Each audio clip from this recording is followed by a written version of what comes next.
Welcome to Pratap classes. दोस्तों, Pratap classes के YouTube channel पर आपका हार्दिक स्वागत है। तो पीटेट एग्जाम 2023 के लिए स्पेशल हमने मॉडल पेपर स्टार्ट कर रखे हैं। तो आज हमारा मॉडल पेपर नंबर 11 आ चुका है।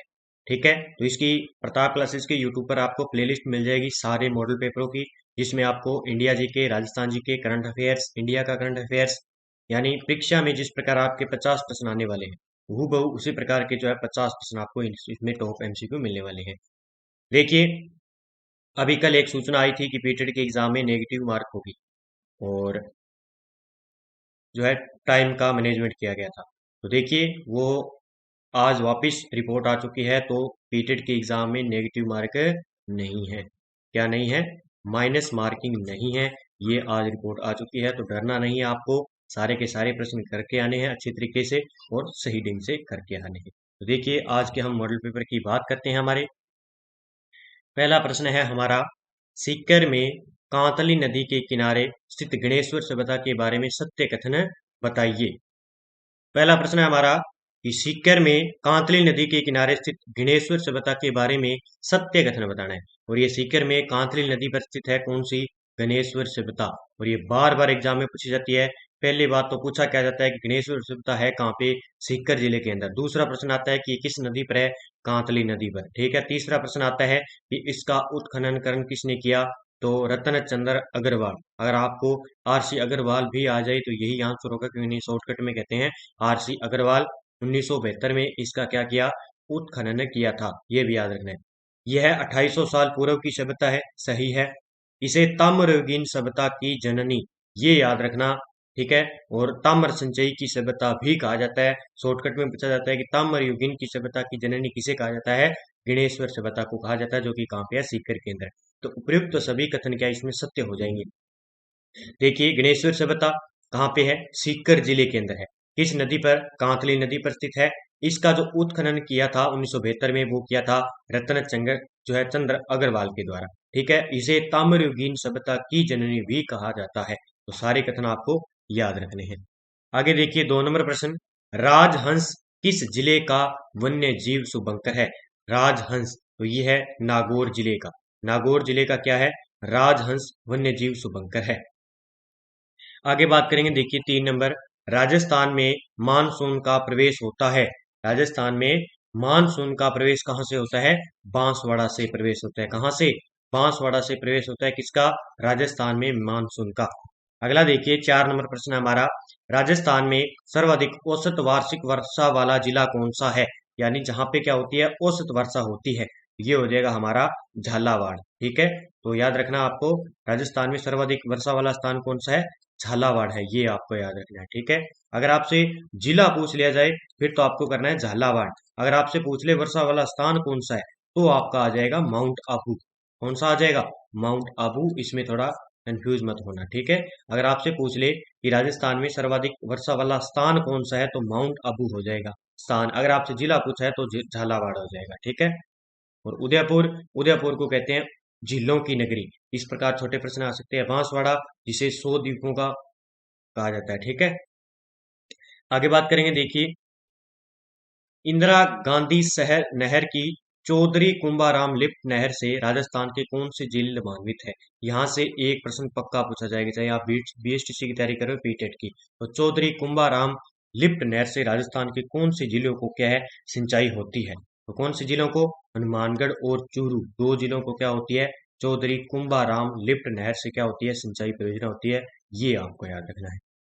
आगे बात करेंगे। देखिए, असत्य कथन बताना है हमें। देखिए, बेर अनुसंधान केंद्र कहाँ पे है? बीकानेर। खजूर अनुसंधान केंद्र कहाँ पे है? जयपुर में।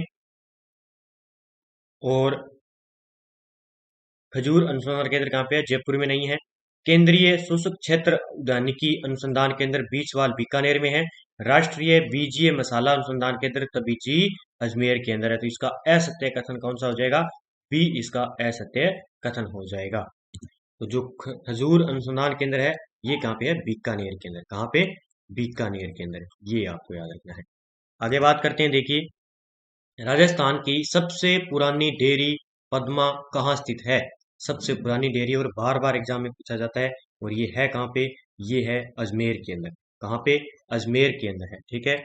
आगे बात करेंगे। देखिए, राजस्थान में सर्वाधिक लिंगानुपात किस जिले में है? तो राजस्थान में सर्वाधिक लिंगानुपात वाला जिला है डूंगरपुर। ये आपको याद रखना है, डूंगरपुर। आगे बात करेंगे, देखिए बाड़मेर सांचौर बेसिन किसके लिए प्रसिद्ध है? ये भी पूछा जा सकता है शॉर्टकट में। तो बाड़मेर सांचौर बेसिन किसके लिए? पेट्रोलियम हेतु प्रसिद्ध है दोनों। आगे देखिए, राजस्थान में प्रथम सौर पार्क यानी सोलर पार्क की स्थापना कहाँ की गई थी? जी, प्रथम सौर पार्क की स्थापना कहाँ की गई थी? बड़ला जोधपुर के अंदर। ठीक है, बड़ला जोधपुर के अंदर सबसे बड़ा सोलर पार्क बना हुआ है। आगे देखिए, विश्व आदिवासी दिवस कब मनाया जाता है? बीटेड 2020 में यह प्रश्न पूछा गया था। विश्व आदिवासी दिवस कब मनाया जाता है? ये मनाया जाता है 9 अगस्त को। आगे देखिए, राजस्थान का पहला स्पाइस पार्क कहाँ स्थापित किया जाएगा? राजस्थान का पहला स्पाइस पार्क कहाँ स्थापित किया जाएगा? ये किया जाएगा जोधपुर के अंदर। पहला स्पाइस पार्क जोधपुर के अंदर। आगे बात करेंगे, देखिए राज्य में तांबड़ा या जिसे कहते हैं गार्नेट का सर्वाधिक खनन किस जिले में होता है? तांबड़े का उत्पादन राजस्थान में सर्वाधिक कहाँ पे होता है? टोंक के अंदर। कहाँ पे? टोंक के अंदर। आगे बात करेंगे, देखिए कोड़ामार होली कहाँ की प्रसिद्ध है? कोड़ामार होली कहाँ की प्रसिद्ध है? तो बिनाए अजमेर की प्रसिद्ध है। कौन सी? कोड़ामार होली। ठीक है, कोड़ामार होली। आगे बात करेंगे, देखिए रानी उमा दे जो इतिहास में रूठी रानी के नाम से प्रसिद्ध है, किस राठौड़ शासक की पत्नी थी? बहुत ही गजब का प्रश्न है और पूछा जाता है। तो ये राव मालदेव की पत्नी थी। राव है मालदेव की पत्नी, जिसे हसमत वाला शासक कहा जाता है। क्या कहा जाता है इसे? हसमत वाला शासक कहा जाता है राव मालदेव को। और इसकी पत्नी का नाम क्या था? रानी उमादे। इस रानी उमादे को किस नाम से जाना जाता है? रूठी रानी के नाम से जाना जाता है। ठीक है, आगे बात करेंगे, देखिए मीराबाई के बारे में असत्य कथन बताइए। देखिए अंतिम समय गुजरात में द्वारिका के डाकोर स्थित रणछोड़ मंदिर में 1547 में कृष्णा मूर्ति में विलीन हो गई। ये कथन सही है। मीरा निर्गुण कवित्री सी, गलत है। विवाह 1516 में भोजराज के साथ हुआ, सही है। जन्म कुड़की में पाली में और 1498 में हुआ, ये सही है। तो ये गलत है। ठीक है, निर्गुण नहीं थी, ये सगुण थी। तो देखिए जन्म कुड़की पाली में कब हुआ था? 1498 में। इनके पति का नाम था भोजराज और अंतिम समय इन्होंने द्वारका में बिताया था। ये आपको याद रखना है, गुजरात के अंदर। ठीक है, और इनके गुरु का नाम था रैदास। आगे बात करेंगे, देखिए मेवाड़ का प्रथम चित्रित ग्रंथ 1260 में श्रावक प्रतिक्रमण सूत्र चूर्णी कमल चंद्र ने किसके राज्य में चित्रित किया था? अब आपको याद क्या रखना है कि श्रावक प्रतिक्रमण सूत्र चूर्णी ये ग्रंथ है किसका? ये याद रखना है। एक तो किसका? कमल चंद्र जी का है। और ये किस शासन काल में? तो मेवाड़ में। ये याद रखना, मेवाड़ में था। प्रथम चित्रित ग्रंथ 1260 में था। और ये किस शासक के काल में रचा गया था? तो ये रचा गया था तेज सिंह के काल में। इसे पक्का कर लेना। आगे बात करेंगे, देखिए रिड कोर की स्थापना की गई थी। ये अभी हाल ही में सीधा का सीधा रीट में पूछा था। रिड कोर जो है इसकी स्थापना कब हुई थी? रिड कोर की, तो ये अक्टूबर 2004 में। ये आपको याद रखना है।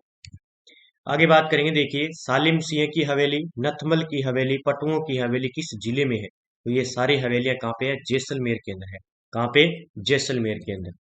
आगे बात करेंगे, देखिए भारत का एकमात्र विभीषण मंदिर स्थित है। तो ये विभीषण मंदिर कहाँ पे है? भारत का एकमात्र है। तो ये है कैथून कोटा के अंदर। कहाँ पे है? कैथून कोटा के अंदर भारत का एकमात्र विभीषण मंदिर स्थित है। आगे देखिए जोगी महल, सुपारी महल, रानी महल, त्रिनेत्र गणेश मंदिर, इसे पक्का कर लेना और ये पक्का बार बार एग्जाम में पूछा जाता है। त्रिनेत्र गणेश मंदिर किस दुर्ग में स्थित है? जोगी महल, सुपारी महल, ये सारे के सारे रणथंभौर दुर्ग सवाई माधोपुर के अंदर है।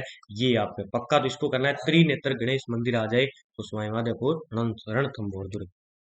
आगे देखिए राजस्थान संघ का निर्माण 25 मार्च 1948 को हुआ। उसका राज प्रमुख किसे बनाया गया था? ठीक है, तो राजस्थान संघ का निर्माण कब हुआ? 25 मार्च 1948 को। इसका जो बनाया गया था राज प्रमुख, वो बनाया गया था कोटा महाराव को। आगे बात करते हैं, देखिए अभेड़ा बायोलॉजिकल पार्क कोटा कब प्रारंभ किया गया? अभेड़ा बायोलॉजी पार्क है कहाँ पे? कोटा के अंदर है। ये याद करना, जो एग्जाम में पूछा क्या जाता है कि अभेड़ा बायोलॉजिकल पार्क कहाँ पे है? कोटा में। और इसकी स्थापना कब हुई? तो ये हुई थी 18 दिसंबर 2021 को। ठीक है, आगे देखिए अप्रैल 2023 को फिनलैंड उत्तर अटलांटिक संधि संगठन नाटो में शामिल किया गया है। यह नाटो का कौन सा सदस्य है? अब पीटेट के एग्जाम में तो बहुत ही इंपॉर्टेंट हो जाता है ये प्रश्न पीटेट के एग्जाम में। नाटो का कौन सा देश बना है? अभी हाल ही में 31वां देश बना है। कौन सा? फिनलैंड। ये आपको याद रखना है। फिनलैंड क्या बना है? नाटो का। जिसकी स्थापना कब होती है? 1949 में इसकी स्थापना होती है। ब्रुसेल्स में इसका जो है मुख्यालय है। ठीक है, इसका 31वां देश बना है। कौन सा? फिनलैंड, जिसने 2022 में आवेदन लगाया था। तो अप्रैल 2023 में इसे सदस्य के रूप में शामिल किया गया नाटो में। ठीक है, इसका फुल फॉर्म क्या होती है? उत्तर अटलांटिक संधि संगठन। ये आपको याद रखना है। ठीक है, आगे बात करते हैं। देखिए, भारत श्रीलंका द्विपक्षीय समुद्री अभ्यास स्लाइनेक्स 23 श्रीलंका भारत नौसेना अभ्यास का कौन सा संस्करण 3 से 8 अप्रैल 2023 को कोलंबो में आयोजित किया गया? तो कौन सा जो इसका संस्करण था? इसका संस्करण था 10वां संस्करण था। किसके बीच? भारत श्रीलंका द्विपक्षीय समुद्री अभ्यास था। इस समुद्री अभ्यास का नाम है स्लाइनेक्स 23। ये आपको याद रखना है, किन दो देशों के बीच में? भारत और श्रीलंका के बीच में स्लाइनेक्स 23। ठीक है, इसका संस्करण था, अब की बार 10वां संस्करण था। आगे बात करेंगे। देखिए, पश्चिम बंगाल सरकार द्वारा राज्य में 4 जैव विविधता विरासत स्थलों को अधिसूचित किया गया है। इसे भारत में जैव विविधता विरासत स्थलों की संख्या कितनी हो गई है? यानी 4 नए जैव विविधता विरासत स्थल घोषित किए हैं। तो इसी के साथ भारत में अब कितने जो है जैव विविधता विरासत स्थल हो गए हैं? ये पक्का एग्जाम में पूछा जा सकता है। ये कितने हो गए हैं? 42 हो गए हैं। पक्का कर लेना। ठीक है, आगे बात करेंगे। देखिए, G7 यानी 7 का समूह है ऊर्जा और पर्यावरण मंत्रियों की बैठक अप्रैल 2023 को कहाँ आयोजित की गई? तो ये बहुत ही अच्छा क्वेश्चन है। ठीक है, किसकी? ऊर्जा व पर्यावरण मंत्रियों की बैठक थी ये 23 अप्रैल को। ठीक है, अप्रैल 2023 को G7 की। ये की गई थी अपने सापो सापोरो जापान के अंदर। कहाँ पे? सापोरो जापान के अंदर। आगे बात करेंगे। देखिए, किस देश ने यूक्रेन के राष्ट्रपति वोलोदिमीर जेलेंस्की को अपने सर्वोच्च सम्मान यानी order of the white eagle से अप्रैल 2023 से सम्मानित किया है? तो अभी हाल ही में पोलैंड का इन्हें क्या किया है? सर्वोच्च सम्मान दिया है। किनको? यूक्रेन के राष्ट्रपति है कौन? Volodymyr Zelensky. तो ये आपको याद रखना है, एग्जाम में पूछा जा सकता है, क्योंकि अभी हाल ही में यूक्रेन और रूस के बीच में युद्ध चल रहा है। तो दोनों देशों के राष्ट्रपति के नाम पूछे जा सकते हैं। तो यूक्रेन के राष्ट्रपति हैं वोलोदिमीर जेलेंस्की। इन्हें पोलैंड का सर्वोच्च सम्मान दिया गया है। और पोलैंड का सर्वोच्च सम्मान कौन सा है? Order of the white eagle. अगला देखिए, सिप्री द्वारा अप्रैल 2023 में जारी रिपोर्ट के अनुसार सैन्य व्यय के मामले में भारत विश्व में कौन सा स्थान आ गया भारत का? देखिए, भारत का इसमें स्थान कौन सा है? इसमें स्थान है भारत का चौथा स्थान है। इसके अंदर सिप्री जारी करती है जो रिपोर्ट है सैन्य व्यय के मामले में। तो इसमें भारत का स्थान है विश्व में चौथा स्थान है। आगे बात करेंगे। देखिए, गृह युद्ध से जूझ रहे अफ्रीकी देश सूडान में फंसे भारतीयों को निकालने के लिए केंद्र सरकार द्वारा चलाए जा रहे ऑपरेशन को क्या नाम दिया गया है? पक्का कर लेना ये। इसे नाम दिया गया है ऑपरेशन कावेरी। ठीक है, कहाँ पे? अफ्रीकी देश सूडान में। अब देश आपको याद रखना है, ये सूडान के अंदर फंसे थे भारतीय। ठीक है, तो ये केंद्र सरकार द्वारा चलाया गया था ऑपरेशन कावेरी के द्वारा। ठीक है, ऑपरेशन गंगा कहाँ चलाया गया था? रूस और यूक्रेन का जो युद्ध हुआ था उसमें हमारे भारत के फंसे यूक्रेन देश में व्यक्तियों को लाने के लिए ऑपरेशन गंगा चलाया गया था। ये आपको याद रखना है। आगे देखिए, राजस्थान मेगा जॉब फेयर का आयोजन 21 अप्रैल 2023 को कहाँ किया गया? क्योंकि अभी वर्तमान में मेगा जॉब फेयर आयोजन हुआ था, तो ये पक्का हो सकता है पूछा जाए, तो अजमेर के अंदर। आगे बात करेंगे। देखिए, राजस्थान विधानसभा के वर्तमान में अध्यक्ष कौन है? तो राजस्थान विधानसभा के वर्तमान में अध्यक्ष कौन है? Doctor CP Joshi. ये आपको याद रखना है। आगे बात करेंगे। देखिए, भारत में कुल रामसर साइटों की कुल संख्या कितनी हो गई है? भारत में कुल रामसर साइट है, उनकी संख्या वर्तमान में कितनी है? ये आंकड़ा पूछा जा सकता है। तो 75 हो गई है वर्तमान में। ठीक है, कितनी हो गई है? 75 हो गई है। ठीक है, आगे बात करेंगे। देखिए, बांग्लादेश के किस वरिष्ठ नेता ने देश के 22वें राष्ट्रपति के रूप में 24 अप्रैल 2023 को शपथ ग्रहण की है? यानी बांग्लादेश के नए राष्ट्रपति बने हैं। कितने? 22वें राष्ट्रपति बने हैं। तो ये एग्जाम में हो सकता है पूछा जाए। तो मोहम्मद शहाबुद्दीन चुप्पू को बांग्लादेश के 22वें राष्ट्रपति के रूप में नियुक्त किया गया। आगे बात करेंगे, देखिए मणिपुर में आयोजित 59वें Femina Miss India beauty pageant में मिस इंडिया 2023 का ताज किसने 15 अप्रैल 2023 को जीता है। ठीक है, 23 है यहाँ पे, जीता है, तो ये जीता है नंदिनी गुप्ता ने, ये आपको याद रखना है। आगे बात करेंगे, देखिए प्रथम विश्व युद्ध शिखर सम्मेलन 2023 का आयोजन 20 से 21 अप्रैल 2023 को कहाँ किया गया। ये देखिए प्रथम विश्व युद्ध शिखर सम्मेलन 2023 जो है इसका आयोजन किया गया था, तो ये कहाँ किया गया था, ये किया गया था अपने नई दिल्ली के अंदर। आगे बात करेंगे, देखिए भारतीय प्रौद्योगिकी संस्थान IIT मद्रास द्वारा अफ्रीका महाद्वीप में कहां पर अपना पहला अंतरराष्ट्रीय परिसर स्थापित किया गया जाएगा, जो परीक्षा में स्थापित पहला IT होगा, यानी पहला जो क्या है, पहला स्थापित क्या होगा, ये IIT होगा। तो ये कौन सा है, कहाँ पे, जंजीबार तंजानिया के अंदर, अफ्रीका के अंदर ये स्थापित किया गया, किसके द्वारा, भारतीय प्रौद्योगिकी संस्थान है IIT मद्रास के द्वारा, ये पूछा जा सकता है एग्जाम में। आगे बात करेंगे, देखिए केंद्र सरकार ने 28 अप्रैल 2023 को 2 वर्ष 19 जून 2023 तक के लिए भारतीय जीवन बीमा निगम का नया चेयरमैन किसे नियुक्त किया गया, यानी 2 वर्ष के लिए। ठीक है, 29 जून 2023 तक के लिए इन्हें भारतीय जीवन बीमा यानी निगम का नया चेयरमैन किन्हें नियुक्त किया गया, तो सिद्धार्थ मोहंत को नियुक्त किया गया, तो ये पूछा जा सकता है। आगे देखिए किस महाद्वीप को प्रायद्वीपीय महाद्वीप के नाम से जाना जाता है, तो इसे यूरोप को कहा जाता है। किसको, यूरोप को प्रायद्वीपीय महाद्वीप के नाम से जाना जाता है। और विश्व का सबसे बड़ा महाद्वीप कौन सा हो जाएगा, हमारा एशिया महाद्वीप हो जाएगा विश्व का सबसे बड़ा महाद्वीप। आगे देखिए मेरियाना ट्रेंच महासागर किस में स्थित सबसे गहरा ट्रेंच है ये। ठीक है, तो मेरियाना ट्रेंच है प्रशांत महासागर के अंदर, कहाँ पे है, प्रशांत महासागर के अंदर। आगे देखिए निम्नलिखित में से कौन सी नदी मकर रेखा को 2 बार काटती है, विश्व में मकर रेखा को 2 बार काटती है, तो कौन सी हो जाएगी, मकर रेखा को 2 बार नदी काटने वाली, इसमें वायाल, लिम्पोपो या नाइजर या जामेजी, तो इसमें हो जाएगा कौन सा, लिम्पोपो नदी मकर रेखा को 2 बार काटती है। आगे देखिए बोमडिल्ला दर्रा भारत के किस राज्य में स्थित है, बोमडिल्ला दर्रा ये है अरुणाचल प्रदेश के अंदर, कहाँ पे, अरुणाचल प्रदेश के अंदर स्थित है। आगे बात करेंगे, देखिए कावेरी नदी जल विवाद मुख्यतः किन 2 राज्यों के मध्य है, तो कर्नाटक और तमिलनाडु के मध्य कौन सी है, कावेरी नदी जल विवाद चल रहा है। ठीक है, आगे बात करेंगे, देखिए गांधीनगर जोहार सागर राणा प्रताप सागर बांध किस नदी पर निर्मित है, तो ये चंबल नदी पर बने हुए हैं, गांधीनगर जोहार सागर राणा प्रताप सागर, ठीक है, ये बने हुए हैं चंबल नदी के ऊपर।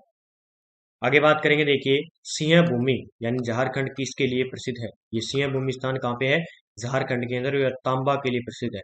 और राजस्थान में कहाँ पे प्रसिद्ध है तांबा के लिए, खेतड़ी झुंझुनू, ये याद रखना। ठीक है, खेतड़ी झुंझुनू राजस्थान में, और भारत में पूछे तो सिंह भूमि झारखंड प्रसिद्ध है तांबा के लिए। आगे देखिए निम्न में से किसको भूरा कोयला कहा जाता है, भूरा कोयला कहा जाता है लिग्नाइट को, ये याद रखना, भूरा कोयला लिग्नाइट को कहा जाता है। आगे देखिए राजस्थान में 15वीं विधानसभा के नए प्रतिपक्ष नेता बनाए गए हैं, तो नए 15वीं विधानसभा के नए प्रतिपक्ष नेता बने हैं, तो ये आपको याद रखना है, कौन बने हैं, राजेंद्र सिंह राठौड़, कौन है, राजेंद्र सिंह राठौड़ 15वीं विधानसभा के क्या बने हैं, नए प्रतिपक्ष नेता बने हैं। ठीक है, आगे बात करेंगे, देखिए 15वीं विधानसभा के उपनेता प्रतिपक्ष किन्हें बनाया गया है, तो प्रतिपक्ष नेता किन्हें, राजेंद्र सिंह राठौड़ को उपनेता प्रतिपक्ष बनाया गया, किसको, सतीश पूनिया को, ये याद कर लेना, सतीश पूनिया को। आगे बात करेंगे, देखिए राजस्थान में ओलंपिक संघ के अध्यक्ष कौन है, तो अब हाल ही में राजस्थान में शहरी व राजीव शहरी व ग्रामीण ओलंपिक चल रहे, तो हो सकता है अध्यक्ष के रूप में भी पूछा जाए, तो कौन है, रामावतार सिंह जाखड़, रामावतार सिंह जाखड़ को क्या बनाया गया है, राजस्थान ओलंपिक संघ के अध्यक्ष। आगे बात करेंगे, देखिए खान एवं पेट्रोलियम व गोपालन विभाग के मंत्री कौन है, ये है प्रबोध जैन भाया, खान पेट्रोलियम व गोपालन विभाग के वर्तमान में मंत्री है। तो आज के हमारे टॉप 50 क्वेश्चन हो गए हैं, तो ये आपको याद रखने हैं, क्योंकि इसमें राजस्थान जीके, इंडिया जीके और राजस्थान का करंट, इंडिया का करंट सारे जो है टॉप 50 इसी प्रकार को आपको देखने को मिलेंगे, और ये सारे प्रश्न क्या है आए हुए हैं, और ये सीधे सीधे पीटीटी के एग्जाम में आपको देखने को मिलेंगे। तो आपके लिए बहुत ही महत्वपूर्ण होने वाले हैं। सभी विद्यार्थी वीडियो को लाइक कर दीजिए, शेयर कर दीजिए और चैनल पर नए हैं तो चैनल को क्या है सब्सक्राइब कर लीजिए ताकि आपके पास डेली नोटिफिकेशन मिल जाए। अगर जो विद्यार्थी मॉडल पेपर 1 से स्टार्ट से देखना चाहता है तो हमारी इस पर यूट्यूब पर क्या है प्ले लिस्ट बनी हुई है, तो प्ले लिस्ट पर जाकर आप सारे वीडियो आसानी से देख सकते हो। ठीक है, 1 से लेकर सारे, तो यहाँ से आपको 100% जो है क्वेश्चन देखने को ही मिलने वाले हैं। देखिए, जय हिंद, जय भारत दोस्तों।